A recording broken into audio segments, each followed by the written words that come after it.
ॐ अज्ञानतिमिरान्धस्य ज्ञानञ्जनशलाकया चक्षुरुन्मिलितं येन तस्मै श्रीगुरुवे नमः। नमो विष्णुपादाय कृष्णप्रेष्ठाय भूतले श्रीमते भक्तिवेदान्तस्वामिन्निति नामिने। नमस्ते सारस्वतीदेवे गौरवाणी प्रचारिणे निर्विशेष शून्यवादी पाश्चात्यदेशतारिणे।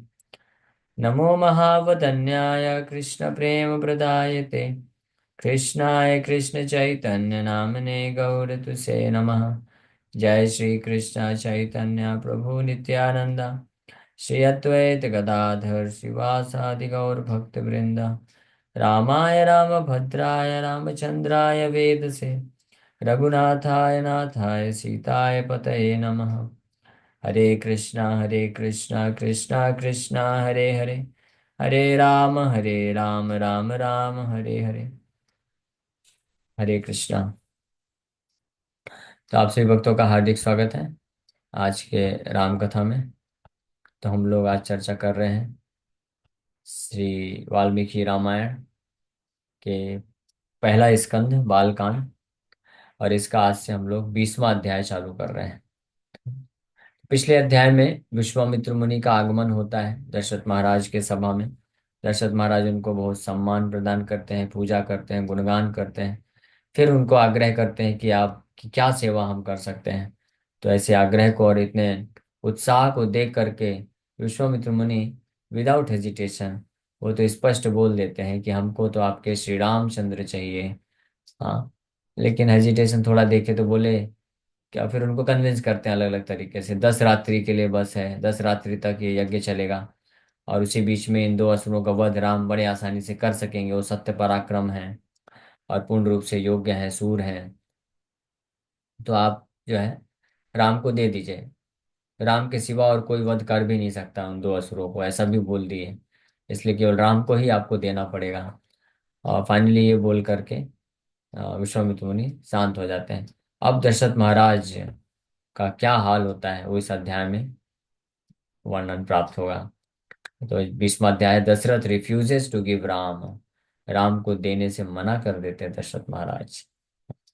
हालांकि धर्मात्मा है दशरथ महाराज, और राज शार्दूला, मतलब he was tiger among the Kings है। राजाओं में भी वो शेर है, सारे राजाओं के भी राजा हैं दशरथ महाराज। यानी इतने महान क्षत्रिय हैं जो कभी अपने वचन से पीछे नहीं हट सकते हैं। और धर्मात्मा है, ये धर्म बोलता है कि ब्राह्मणों और वैष्णवों को जो रिक्वेस्ट है वो कभी रिफ्यूज नहीं करना चाहिए, सेवा करने के लिए तत्पर रहना चाहिए। लेकिन ऐसा क्या हो जाता है कि दशरथ महाराज रिफ्यूज कर देते हैं राम को देने के लिए, इस अध्याय में पता चलेगा। तच्छ्रुत्वा राजशार्दूलो विश्वामित्रस्य भाषितम् मुहूर्तमिव निस्संज्ञा संज्ञावान idamabravit. Hearing those words spoken by Vishwamitra, the tiger among kings became unconscious. Raja Sardula, the tiger amongst among kings became unconscious. बेहोश ही हो गए। विश्वामित्र मुनि के जब इस प्रकार से सुने रिक्वेस्ट राम चाहिए, और इतने असर्टिव होकर के विश्वामित्र मुनि बोले, रिक्वेस्ट किए कि नहीं आपको देना ही पड़ेगा राम और कोई ऑप्शन ही नहीं है। क्योंकि ये आपका धर्म है कि आप हमारे ऊपर जो हम यज्ञ कर रहे हैं, ये दो असुर लोग अटैक कर रहे हैं, तो इनसे तो सुरक्षा प्राप्त करना, सुरक्षा प्रदान करने आपका धर्म है। और इन दो असुरों को ये इतने शक्तिशाली हैं कि इनका वध और कोई नहीं कर सकता, आप भी नहीं कर सकते हैं। राम के अंदर ही वो शक्ति है। और मैं राम को वो शिक्षा भी दूंगा और बहुत सारे मंत्रों का शिक्षा दे करके योग्य भी बनाऊंगा। तो इसलिए आपको राम को देना ही पड़ेगा। जब इस प्रकार से सुने कि इतने दृढ़ निश्चय होकर के विश्वामित्र मुनि रिक्वेस्ट कर रहे हैं, तो ये सुन करके इमीडिएटली भगवा दशरथ महाराज तो बेहोश हो जाते हैं। He becomes unconscious and fainted for almost a muhurat. एक मुहूर्त के लिए बेहोश पड़ जाते हैं। एक मुहूर्त लगभग मेरे ख्याल से 40-42 मिनट के आसपास का समय होता है। यहाँ पे तो दिया नहीं करना, 40 मिनट के ऊपर कुछ का कुछ समय होता है, एक मुहूर्त। तो एक मुहूर्त के लिए वो बेहोश हो गया है। और when he became conscious he spoke as follows, जब वापस से चेतना आई तो इस प्रकार से वो बोलते हैं। Upon hearing the words of Vishwamitra Dasharath became very dejected, that is described in this chapter. अब वापस से जब कॉन्शियस चेतना वापस आती है, होश में आते हैं, तब बोलना प्रारंभ करते हैं। उन षोडश वर्षों में रामो राजीव लोचना, न युद्ध योग्यताम अस्या पश्यामि सह राक्षसै। My lotus-eyed Rama is not even 16 years old. I do not find him eligible to go for war with the Rakshasas. तो सबसे पहले वो राम के दिव्य स्वरूप को स्मरण आ गया कि राम लोटस आइड राजीव लोचन, इतने सुंदर कोमल कमल नयन भगवान राम बोल रहे हैं 19 षोडश वर्षो। हाँ, वो अभी 16 वर्ष का भी नहीं है। हाँ, राम कमल नयन राम, राजीव लोचन रामचंद्र 16 वर्ष के भी नहीं है, तो वो युद्ध कैसे कर सकते हैं? मैं बिल्कुल भी नहीं समझता हूँ कि वो इन राक्षसों के साथ युद्ध करने के लिए योग्य हैं। So Dasharatha thought that he would be capable of killing those who disturb Vishwamitra's sacrifice. She was filled with affection for Vishwamitra, who had requested help in this regard and was blinded by love for his son. He disregarded Vishwamitra's assurance that he knew the truth regarding Ramchandra and considered Ram to be a mere boy. तो दशरथ महाराज आ, वो सोच रहे हैं, वो एक तरफ तो विश्वामित्र मुनि को पूरी तरह से इसमें मदद करना चाहते हैं, उनका जो रिक्वेस्ट है वो पालन करना चाहते हैं, लेकिन साथ ही साथ में because he was blinded by love for his son, प्रेम के मोह में, अफेक्शन में आने के कारण, राम के प्रति इतना गहरी आसक्ति होने के कारण दशरथ महाराज बिल्कुल स्वीकार नहीं कर पा रहे हैं जो विश्वामित्र मुनि जो भी एश्योरेंस दे रहे थे, यानी जो भी उनको कन्विंस करने की कोशिश कर रहे थे कि रामचंद्र पूरी तरह से योग्य हैं, समर्थ हैं और वो असीमित शक्तिवान हैं, वो इन राक्षसों को वध कर लेंगे। लेकिन विश्वामित्र मुनि के ये वचन जो है स्वीकार नहीं हो पा रहे हैं दशरथ महाराज को, बिकॉज ऑफ हिज अफेक्शन। तो ये प्रभाव होता है। तो हालांकि हम तो बारंबार यही बता रहे हैं कि हालांकि दशरथ महाराज का ये जो अफेक्शन है राम के लिए, ये आध्यात्मिक है। भगवान के लिए कोई भी प्रेम और अफेक्शन है वो स्पिरिचुअल होता है, स्पेशली ये तो नित्य पार्षद है। लेकिन शिक्षा के लिए यहाँ पे ये शिक्षा मिल रही है कि if somebody is overcome by too much excessive material attachment, जो बहुत ज्यादा भौतिक आसक्ति से प्रभावित हो जाता है, तो उसके लिए फिर जो सत उपदेश है वो काम नहीं करते हैं। हाँ, वो सदुपदेश को सुन नहीं पाता है, साधुओं के वचन को समझ नहीं पाता है, सुन ही नहीं पाता, समझ नहीं पाता है। और स्वीकार करना तो दूर की बात है, फिर पालन करना तो भूल ही जाइए, नहीं कर सकेगा पालन।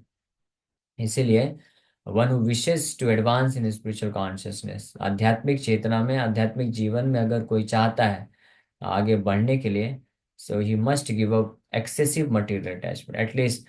जो बहुत ज्यादा भौतिक आसक्ति है उसको तो त्याग करना चाहिए। थोड़ा बहुत आसक्ति तो बनी रहेगी जब तक हम भौतिक संसार में हैं, there will be some attachment, जब कुछ ना कुछ तो आसक्ति रहना, ये तो स्वाभाविक है। लेकिन थोड़ा बहुत आसक्ति रहना वो इतना हार्मफुल नहीं होता है। लेकिन जब प्रसंगानाम, भागवत गीता में भी ये बताया गया है और भागवत में भी बताया गया है। गीता में भगवान बोलते हैं भोग ऐश्वर्य प्रसक्ता नाम तया परित चेतसाम समाधो न व्यवसायत्मिका बुद्धि समाधो न विधीयते। जो भोग और ऐश्वर्य के प्रसक्ता नाम, जो भोग और ऐश्वर्य के प्रति प्रकृष्ट रूपेण आसक्त, बहुत ज्यादा आसक्त होते हैं, हाँ, उसके कारण तया अपरहित चेतसाम, उनका जो चित्त है, उनका जो बुद्धि है, चित्त है, चेतना है, वो अपहरण हो जाता है प्रैक्टिकली। फिर वो अपने चेतना को, चित्त को और कहीं लगा ही नहीं सकते हैं। व्यवसायत्मिका बुद्धि यानी one pointed attention for service to the supreme lord, भगवान के प्रति एक दृढ़ निश्चयी व्यवसायत्मिका, वन पॉइंटेड होकर के सेवा का जो भाव है, समाधो समाधि वाली स्थिति की जो भाव है, न विधीयते, वो प्राप्त नहीं कर सकता है, उसका लाभ नहीं उठा सकता है। हाँ, और भागवत में भी बताया गया है प्रसंगम अजरम पासम आत्मनो कवयो विदु स एव साधुषु कृता मोक्ष द्वारम पावृतम। प्रसंगम अजरम पासम, ये प्रसंग को, प्रसंग मतलब प्रकृष्ट रूपेण संग, प्रसक्ता, प्रसक्ता नाम या प्रसंगा नाम दोनों की चीज है। आसक्ति को ही संग भी बोला जाता है। तो जब कोई प्रसंग है, बहुत ज्यादा आसक्त है, प्रासक्त है, तो अजरम पासम, अजर मतलब इतना मजबूत वो बंधन में फंस जाता है कि very difficult to remove him, उसको हटा पाना बहुत मुश्किल है, ऑलमोस्ट इम्पॉसिबल है, इसलिए संभव नहीं हो पाता है। लेकिन फिर भी ये पॉसिबल हो सकता है एक कारण करने से। क्या कारण करने से? If somebody has the desire to get out of it, अगर बहुत ज्यादा किसी भी भौतिक वस्तु के प्रति, किसी व्यक्ति के प्रति, इस संसार के या वस्तु के प्रति या स्थान के प्रति, किसी के भी प्रति अगर बहुत ज्यादा मात्रा में आसक्ति विकसित हो गई है, तो निश्चित रूप में हम एडवांसमेंट नहीं कर सकते हैं। लेकिन ये ज्यादा मात्रा में आसक्ति विकसित होने के बावजूद भी अगर किसी भक्त के हृदय में, किसी व्यक्ति के हृदय में इच्छा है कि वो इससे मुक्त होना चाहता है, इसके दुष्प्रभाव को समझ गया, अगर अगर इतना भाग्य उसका खुल गया कि इसके जो गलत परिणाम है, दुष्प्रभाव है, उसको समझ गया। क्या दुष्प्रभाव है? कि उसको ये बहुत ज्यादा अत्यधिक आसक्ति रखने के कारण उसको वापस फिर से जन्म लेना पड़ेगा, फिर से जन्म मृत्यु के चक्कर में फंसा रह जाएगा। और कई बार, ज्यादातर केस में बहुत ज्यादा आसक्ति होने के कारण व्यक्ति जो है कई बार पाप कर्म भी कर बैठता है उस आसक्ति को मेंटेन करने के लिए। हाँ। तो अगर इस प्रकार के दुष्प्रभाव से को समझ गया कोई व्यक्ति, सौभाग्यशाली व्यक्ति, तो फिर उसके हृदय में इच्छा उत्पन्न हो सकती है कि नहीं, I must give it up by some or other, bye some means, किसी भी तरीके से मुझे इससे मुझे मुक्त करना चाहिए अपने आप को। तो ये इच्छा आ जाएगी ना, तब फिर रास्ते हैं बहुत सारे। हाँ, फिर using the sword of knowledge, हाँ, ज्ञान की तलवार से। कौन से ज्ञान? स्कूल कॉलेज के ज्ञान नहीं काम आएगी। हाँ, आध्यात्मिक ज्ञान की तलवार से उसको काटा जा सकता है, केवल वो सुलझाया नहीं जा सकता है।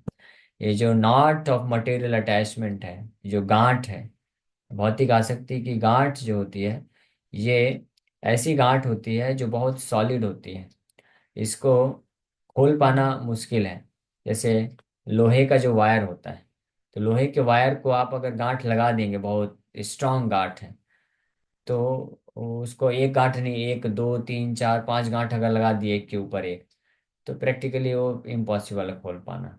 अब उसका एक ही सोल्यूशन है, क्या? उसको काट देना चाहिए एक बहुत ही तेज धार वाले तलवार से या तेज धार वाले चाकू से। उसको काटना पड़ेगा, तभी उससे छुटकारा पाया जा सकता है। हाँ। तो उसी प्रकार से नॉट जो होता है, हृदय ग्रंथि जिसको बोला गया है, हृदय ग्रंथि, आहूर, एक होता है मटेरियल अटैचमेंट, भौतिक आकर्षण होता है, तो वो नुकसान उतना ज़्यादा नुकसानदेह नहीं होता, वो तो फर्स्ट स्टेप है। अगर उसमें कोई एक्ट ना करे और अपने आप को कृष्ण की सेवा में लगा के रखे, तो वो बच सकता है। लेकिन जब उसमें एक्ट कर देता है, फिर धीरे धीरे ग्रंथि बन जाती है, नॉट बन जाती है भौतिक आसक्ति की, तब उसको छुटा पाना बहुत मुश्किल है। तो उसका एक ही उपाय है, उसको काटना होता है, और काटने के लिए तलवार चाहिए, स्ट्रॉन्ग शार्प धार वाली तलवार। और वो कौन सी तलवार है? ज्ञान की तलवार, आध्यात्मिक ज्ञान की तलवार। इसीलिए भगवत गीता, भागवतम का जो ज्ञान है, ये कथा है, ये बहुत महत्वपूर्ण है।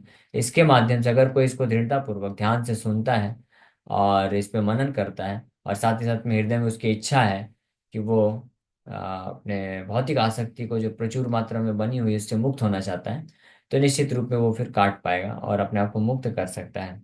हाँ। क्योंकि आध्यात्मिक ज्ञान उस हमको ये रियलाइज कराता है। आध्यात्मिक ज्ञान प्राप्त होने से हमको ये साक्षात्कार मिलता है, एक्सपीरियंस मिलता है, या ये उसको बोल सकते हैं कि अवेयरनेस मिलता है कि हम इस भौतिक संसार में जो भी चीज़ है सब बहुत टेम्परेरी है। Everything is so temporary. हाँ, सब कुछ क्षणिक है। और हम सनातन है, हम इस भौतिक संसार के नहीं है। We are beyond this material existence. हम स्पिरिट सोल है, आत्मा है। तो हमको कोई लेना देना नहीं है संसार से। हम फालतू ही अननेसेसरी फंस चुके हैं, फालतू ही इस बिजनेस में अननेसेसरी पड़ गए हैं।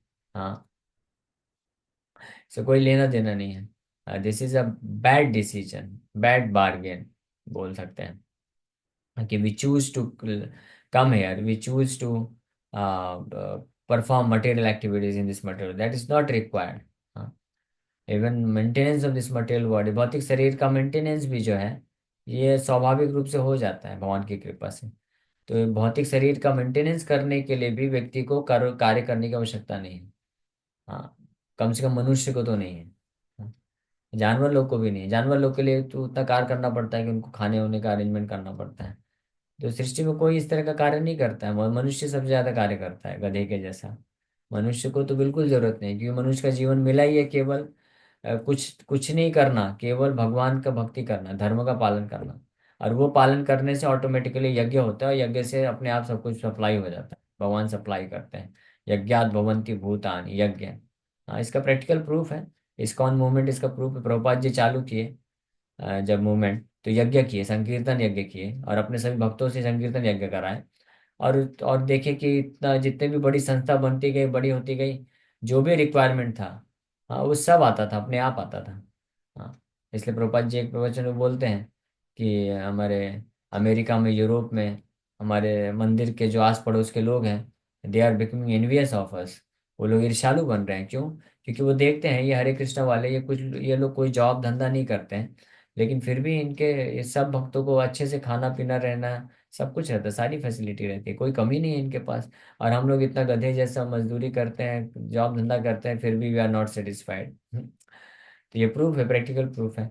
If somebody is seriously executing the business of Krishna consciousness, भगवान कृष्ण का सेवा का कार्य अगर कोई गंभीरता से, पवित्रता, शुद्धता के साथ कर रहा है, तो गारंटीड है उसको कभी किसी चीज़ की कमी नहीं होगी। एटलीस्ट भौतिक शरीर के मेंटेनेंस के लिए कोई कमी नहीं रहती है। तो तो इस प्रकार से ये अगर कोई भक्त समझता है, तो इस नॉलेज के बेसिस पे, इस ज्ञान के बेसिस पे कि everything is temporary in this material world, so why should I entangle my self in unnecessary fulfilling the demands of material existence, demands of material attachments. ये भौतिक आसक्ति के जो डिमांड्स हैं, इंद्र तृप्ति है, इसको पूरा करने के लिए मैं अपना आध्यात्मिक जीवन दांव पे क्यों लगाऊं? ऐसा विचार वो भक्त फिर करेगा, और फिर ऑटोमेटिकली वो इस प्रकार से वो बच जाता है। लेकिन ये एक बहुत महत्वपूर्ण चीज़ है कि जो भौतिक आकर्ष अटैचमेंट होता है, material attachment, excessive material attachment, ये हानिकारक होता है। और ये अगर किसी के हृदय में होता है, तो वो फिर साधुओं के, भक्तों के इंस्ट्रक्शंस को भी नहीं समझ पाता है। जैसे यहाँ पे Dasharath Maharaj, excessive attachment for Lord Ramchandra, बहुत ज्यादा आसक्ति भगवान राम के प्रति होने के कारण वो दशरथ विश्वामित्र मुनि के वचनों को स्वीकार नहीं कर पा रहे हैं। कि विश्वामित्र मुनि बोल रहे हैं कि राम पूरी तरह से सक्षम है, मैं राम को जानता हूँ।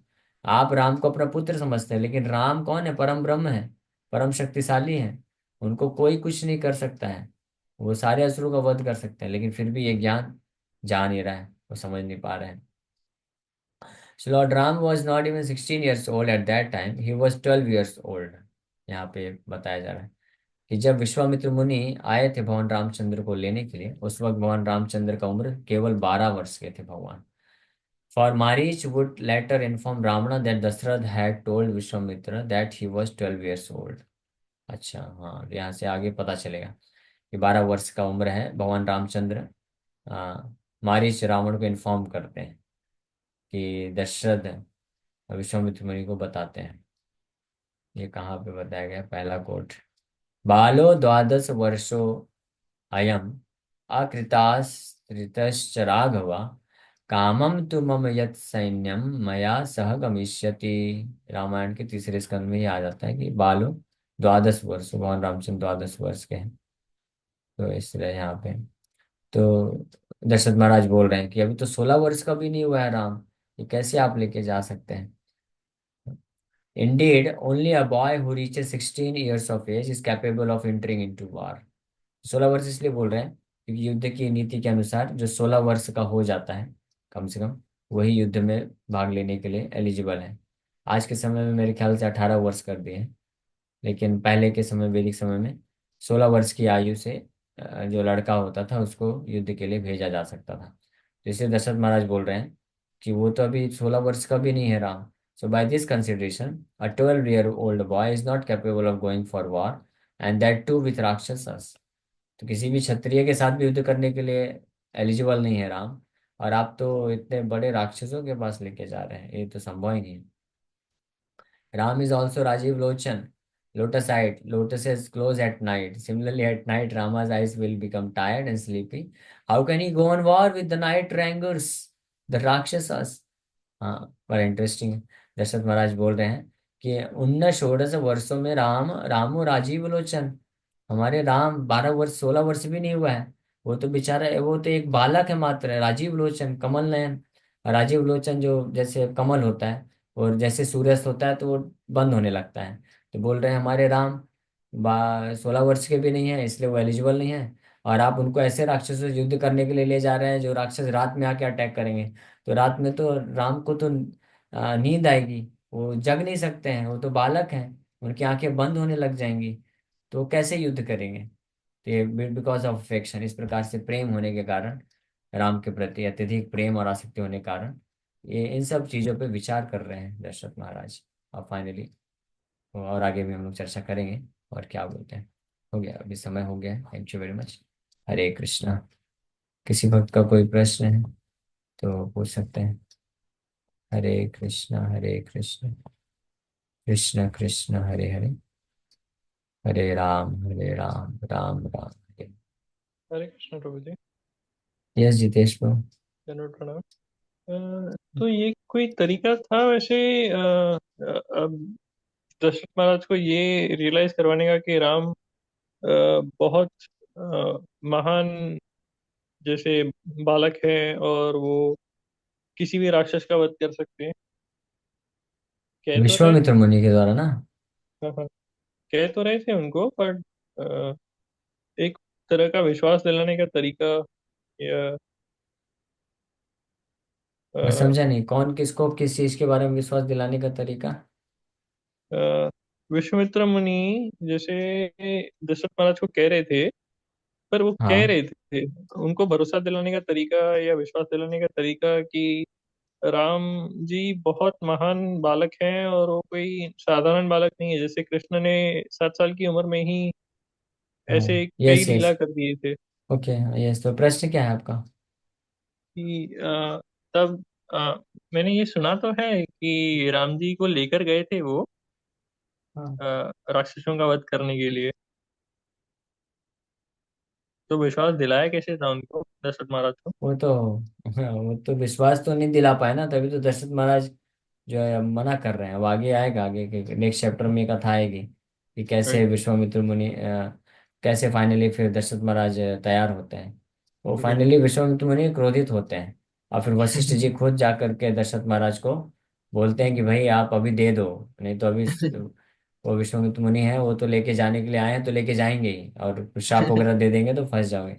वो आगे एक कथा में और आएगा डिटेल में। अरे, ओके। क्वेश्चन चैंटिंग से रिलेटेड है, पूछ लूं क्या?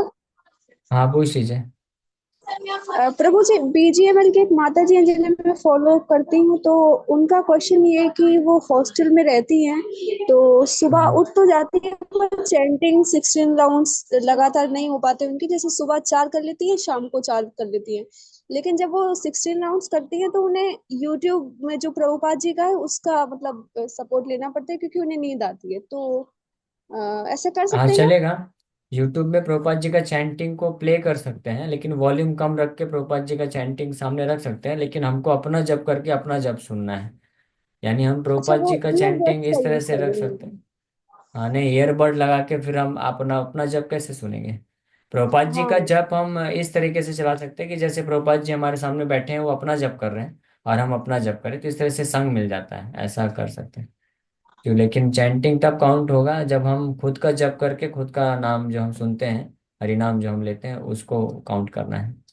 प्रभु ठीक। प्रभु जी, ओके। उनका कहना है कि हॉस्टल में जैसे लोग अलग अलग बिलीव्स के रहते हैं, तो ऐसे तो इसलिए उन्हें अनकंफर्टेबल लगता है, तो मैं क्या बताऊं उन्हें?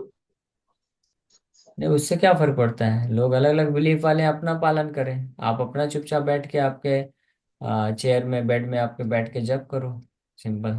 ठीक है, कल उनको विजिबल क्लास में आने को बोलिए और पूछने को बोलिए, मैं और डिटेल में बताऊंगा।